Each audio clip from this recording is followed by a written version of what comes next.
Halo semuanya, kembali lagi dengan aku Petri Utami dari Prodi Pendidikan Matematika dengan INPM A1C024003 dan dari kelas 1B. Jadi teman-teman, hari ini aku akan membahas topik penting ya. Jadi teman-teman, sebelum kita masuk ke inti bahasan, lebih baik teman-teman like, comment, and share, dan subscribe ya channel aku biar aku tambah semangat ke depannya untuk membuat video pembelajaran. Come on! Oke, baik teman-teman, untuk pembahasan kita kali ini adalah manajemen pendidikan non-formal dan pendidikan anak usia dini. Jadi teman-teman ikuti terus ya video ini supaya nggak ketinggalan hal-hal penting yang belum teman-teman ketahui. Pasti teman-teman udah berpikir nih, apa sih manajemen pendidikan non-formal itu?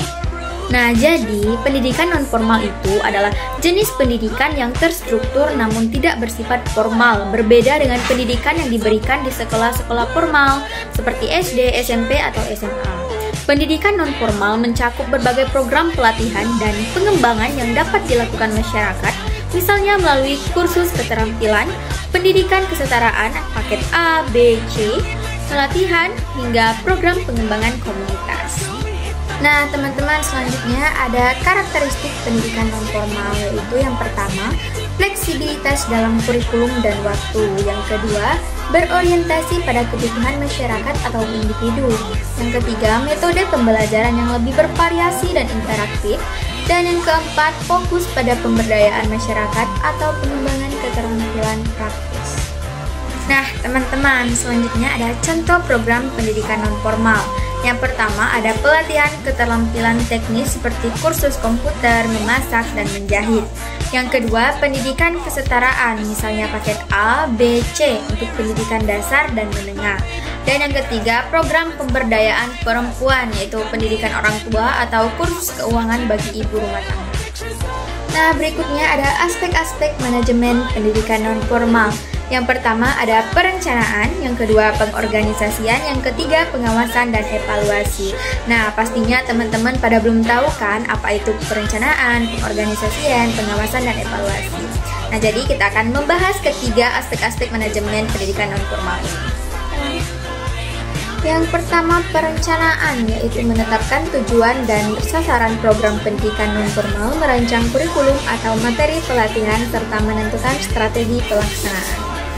Selanjutnya pengorganisasian, yaitu mengatur sumber daya termasuk tenaga pendidik, fasilitas, dan dana. Pengorganisasian ini mencakup penempatan sumber daya di tempat yang tepat sesuai peran dan tanggung jawabnya. Nah, untuk yang terakhir pengawasan dan evaluasi, yaitu memantau pelaksanaan program untuk memastikan berjalan sesuai rencana. Evaluasi diperlukan untuk mengukur keberhasilan dan dampak dari program serta melakukan perbaikan jika diperlukan. Nah, jadi teman-teman, tadi kan kita sudah membahas tentang manajemen pendidikan non-formal. Selanjutnya, kita akan masuk ke pembahasan manajemen pendidikan anak usia dini atau PAUD. Jadi, PAUD adalah pendidikan yang diberikan kepada anak usia 0-6 tahun. Pendidikan ini menitik beratkan pada pengembangan berbagai aspek perkembangan anak, mulai dari fisik, kognitif, emosional, hingga sosial, untuk mempersiapkan anak menuju jenjang pendidikan formal yang lebih tinggi. Selanjutnya ada tujuan pendidikan anak usia dini. Yang pertama, mengoptimalkan tumbuh kembang anak sesuai dengan potensi mereka. Yang kedua, membantu anak mengembangkan keterampilan dasar yang penting seperti bahasa, motorik, sosial, dan kognitif. Yang ketiga, menambahkan nilai-nilai moral dan kepribadian yang baik sejak dini. Kemudian ada komponen manajemen dalam pendidikan anak usia dini. Yang pertama ada perencanaan kurikulum, yang kedua pengelolaan sumber daya, yang ketiga metode pembelajaran, yang terakhir evaluasi dan pengawasan. Jadi teman-teman, kita akan membahas 4 poin penting ini setelah yang ini. Nah, yang pertama perencanaan kurikulum. Jadi, kurikulum PAUD harus mencakup kegiatan yang mendukung perkembangan holistik anak seperti permainan edukatif, kegiatan seni, pengembangan bahasa, dan aktivitas fisik. Yang kedua, pengelolaan sumber daya, termasuk pemenuhan sarana fisik yang aman dan nyaman bagi anak-anak, serta penyediaan tenaga pendidik yang memahami psikologi dan perkembangan anak usia dini. Yang ketiga ada metode pembelajaran. PAUD biasanya menggunakan metode pembelajaran yang berbasis bermain sambil belajar.